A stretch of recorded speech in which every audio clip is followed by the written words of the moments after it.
আপনাদের সামনে তুলে ধরা হয়েছে। অর্থাৎ এক টুকরো কলকাতাকে আমরা আপনাদের সামনে তুলে ধরেছি আমাদের ভাবনার স্বার্থে, আমাদের ভাবনা বিশ্বজয়ের উল্লাসে। সেটি দুচোখ ভরে দেখুন, এই অপরূপ অনন্য শিল্পকর্ম দুচোখ ভরে দেখতে দেখতে আপনারা মণ্ডপের ভেতরে প্রবেশ করুন।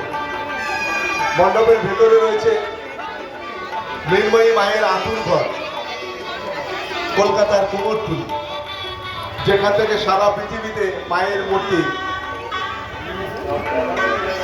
তৈরি হয়ে বিভিন্ন প্রান্তে ছড়িয়ে পড়ে। শিল্পকর্ম তাদের জীবনশৈলী টুকরো টুকরো মুহূর্তগুলোকে অনন্য শিল্পকর্মের মাধ্যমে ফুটিয়ে তোলা হয়েছে।